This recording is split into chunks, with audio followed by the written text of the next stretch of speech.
نحمدہ ونصلی ونسلم علی رسولہ الکریم اما بعد فاعوذ باللہ من الشیطان الرجیم بسم اللہ الرحمن الرحیم قال اللہ تبارک و تعالی فی شان حبیبہ مخبرا وعامرا ان اللہ وملائکتہ یصلون علی النبی یا ایھا الذین آمنوا صلوا علیہ وسلموا تسلیما۔ تمام احباب درود پاک پڑھیے۔ الصلاۃ والسلام علیک یا رسول اللہ وعلی آلک واصحابک وسلم یا حبیب اللہ۔ الصلاۃ والسلام علیک یا رسول اللہ وعلی آلک واصحابک وسلم یا حبیب اللہ۔ الصلاۃ والسلام علیک یا رسول اللہ وعلی آلک واصحابک وسلم یا حبیب اللہ۔ واجب الاحترام سامعین و حاضرین، آج کے خطبہ جمعۃ المبارک میں اگرچہ جماعت اسلامی کی طرف سے یہ اپیل کی گئی ہے کہ مساجد میں سود کی حرمت کے حوالے سے خطبہ دیا جائے، انشاءاللہ یہ بھی اس موضوع پر اگلے جمعے میں کوشش کروں گا کہ اس موضوع پر بات کروں۔ آج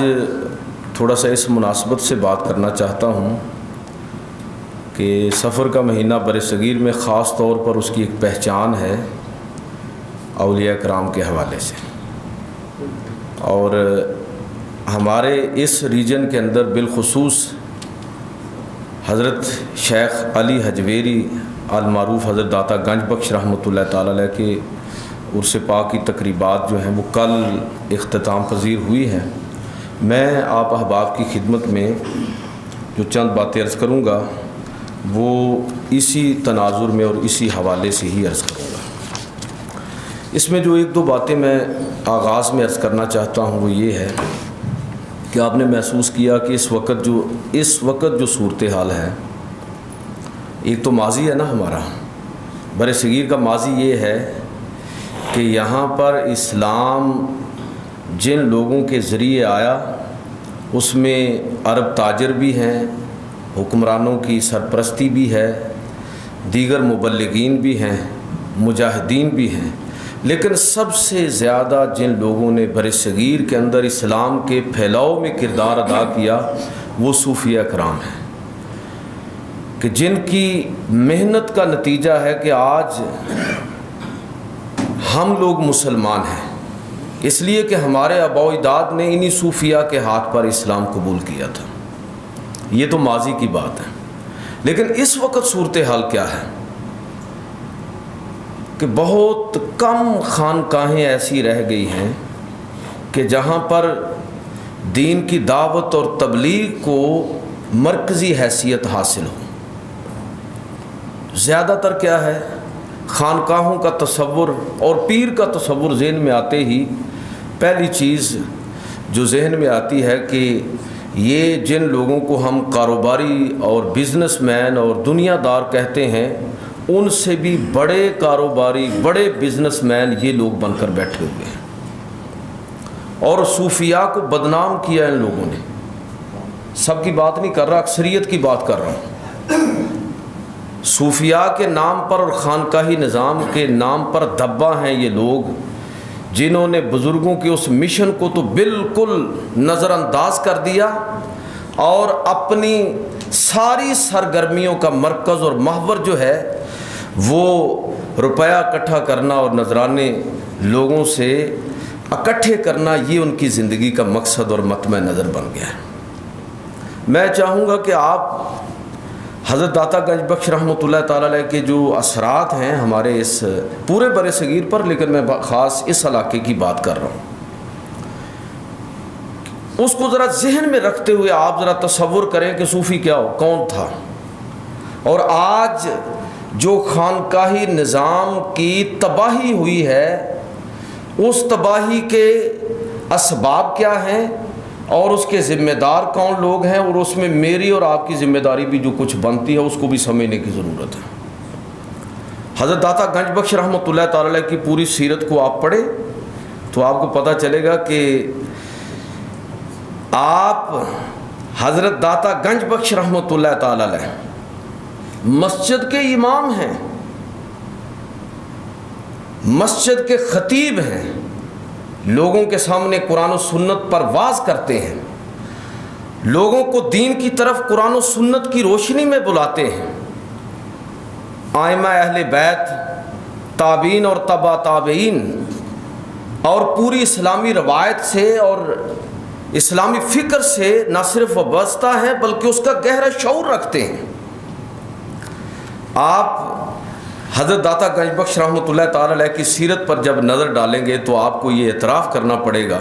کہ کوئی جاہل آدمی نہ صوفی ہو سکتا ہے نہ پیر ہو سکتا ہے،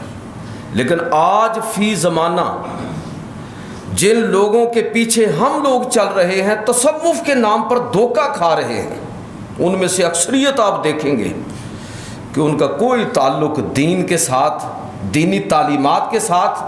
یا پھر دین کی تبلیغ کے ساتھ اگر ہے بھی تو وہ اس نوعیت کا ہے کہ اس کو بطور کاروبار اختیار کیا ہوا ہے۔ میں یہ بات واضح کرنا چاہوں گا کہ اس کا مقصد تصوف کا رد نہیں ہے، صوفیاء کی خدمات اس کا رد کرنا مقصد نہیں ہے، مقصد حقیقت کو پہچاننا ہے۔ آپ دیکھیں تو آپ کو پتہ چلے گا کہ پیر کیا ہوتا ہے، صوفی کیسا ہوتا ہے۔ حضرت داتا گنج بخش رحمۃ اللہ تعالی علیہ کی جو میں سمجھتا ہوں کہ پوری حیاتی پر نظر ڈالنے سے جو بات ہمیں سمجھ آتی ہے وہ یہ ہے کہ خانقاہی نظام کی تباہی کا پہلا سبب ہی یہ ہے کہ جب تصوف اور علم کے درمیان ایک طرح کی مغایرت پیدا ہوئی۔ علم اور تصوف ایک چیز تھے، ایک ساتھ تھے، لیکن پھر ہم دیکھتے ہیں کہ تصوف کے نام پر علم کو دیسن کالا دے دیا گیا، نکال دیا گیا، الگ کر دیا گیا، اور لوگوں نے من مانی دین کی تعبیرات اور تشریحات اور ایسے ایسے بابے وجود کے اندر آئے کہ جن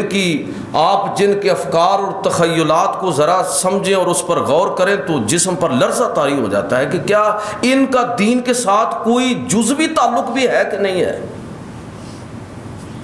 تعویذ گنڈوں کے نام پر کہ جائیں اور ابھی فوٹو سٹیٹ کروا کے لائیں، کئی دتھے رکھے ہوئے ہیں تعویذوں کے، فوٹو کاپی کروا کے، اس لیے کہ اگلے دن کی پہلے سے پلاننگ کی ہوئی ہے۔ میں کہتا ہوں، میں آپ سے کہہ رہا ہوں، جس گھر میں 5 وقت نماز پڑھی جاتی ہو، وضو، طہارت، ذکر اذکار، اور گھر کے اندر اللہ اور اللہ کے رسول کا ذکر ہو، وہاں جنات کا کیا کام ہے؟ وہاں بے برکتی کیوں آئے گی؟ اور اگر ایسا محسوس کریں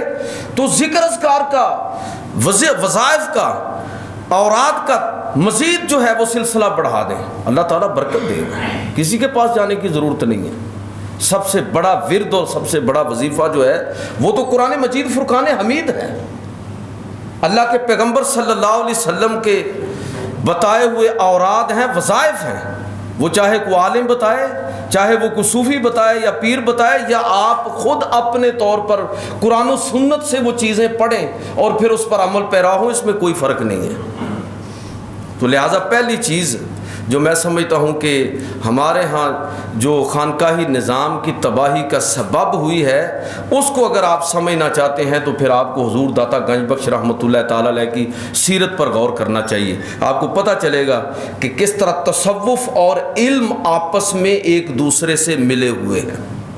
یہ کوئی الگ چیز نہیں ہے۔ اور ان کی جو ایک کتاب ہمیں دستیاب ہے، کشف المحجوب، ابھی میں اس پر تھوڑی بات کروں گا،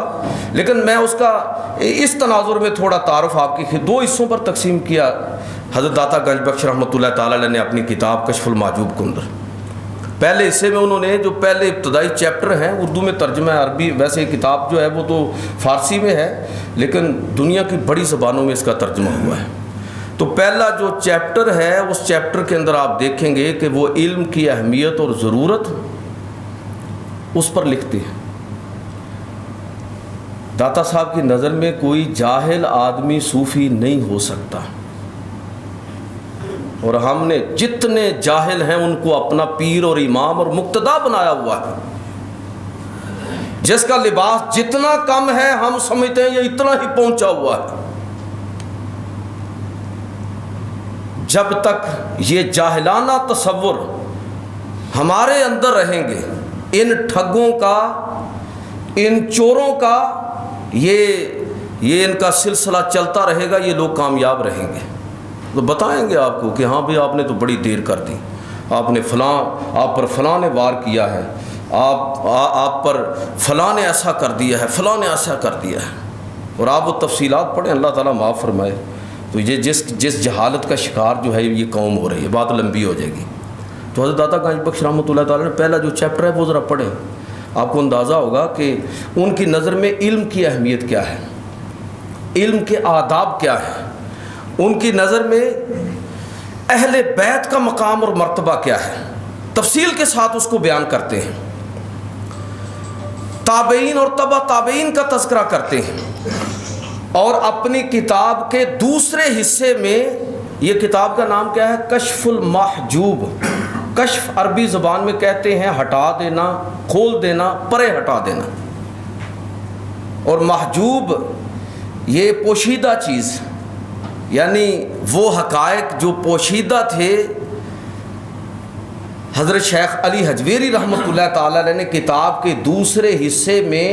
ان 11 موضوعات پر بات کی ہے اور بتایا ہے کہ وہ حجاب کیسے ہے جس کو ہٹانا جو ہے ضروری ہے، اور جس کی معرفت کے بغیر آپ نہ خدا کو سمجھ سکتے ہیں، نہ شریعت کو سمجھ سکتے ہیں، نہ پیغمبر کو سمجھ سکتے ہیں۔ لہٰذا یہ حصہ بھی اگر آپ پڑھیں تو آپ کو پتہ چلے گا کہ حضرت داتا گنج بخش رحمۃ اللہ تعالیٰ علیہ اپنی کتاب کے اندر 274 آیات، 135 احادیث، 78 عربی اشعار، 300 صوفیاء کے اقوال اور تصوف کی 20 سے زیادہ کتابوں سے استدلال کیا ہے انہوں نے۔ اب ذرا مجھے آپ یہ بتائیں کہ جس آدمی کی گہری نظر اپنی تاریخ پر نہ ہو، اپنی علمی روایت پر نہ ہو، کیسے ممکن ہے کہ وہ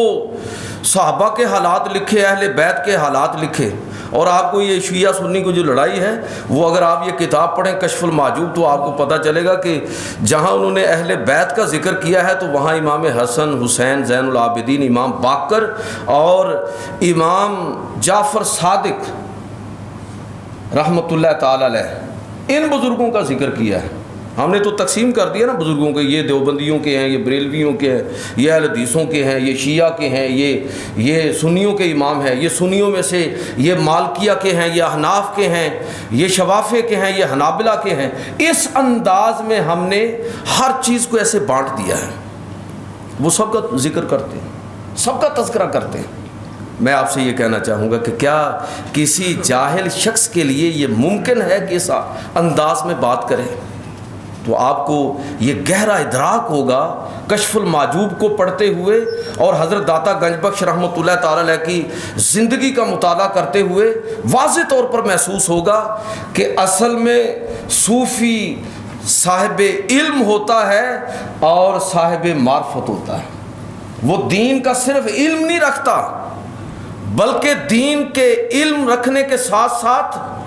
دین کی حقیقت اور اس کی روح سے بھی واقف ہوتا ہے۔ تو ایک بڑا سبب آپ کو خانقاہی نظام کے زوال کا یہ نظر آئے گا کہ علم اور تصوف الگ الگ ہو گئے۔ اب جو آج ہمارے ذہن میں یہ ہے کہ جو شخص منبر رسول پر کھڑا ہو کے واعظ و نصیحت کرنے والا ہو وہ ملا ہے، اور جو ان ساری چیزوں سے بے نیاز ہو کر باطن کا نام لے کر دین کا باطنی تصور پیش کر کے کوئی لنگوٹ کس کے الگ سے بیٹھا ہوا ہے، لباس مختصر ہے بلکہ ہو سکتا ہے بالکل ہی نہ ہو، نماز سے طہارت سے کوئی اس کا تعلق نہیں ہے، تو جاہل لوگ اس کے ارد گرد اکٹھے ہیں۔ پہلی بات ہے۔ دوسری چیز جو میں سمجھتا ہوں کہ یہ حضرت داتا گنج بخش رحمۃ اللہ تعالی علیہ کی بھی بات کر رہا ہوں اور دیگر صوفیاء کی بھی بات کر رہا ہوں، صوفیاء کے اندر اپنی اولاد کو سجادہ نشین بنانے کا کوئی تصور نہیں ہے۔ میری بات سن رہے ہیں؟ اولاد میں سے بھی کوئی خلیفہ ہو سکتا ہے، سجادہ نشین ہو سکتا ہے، لیکن اس وقت جب وہ اپنے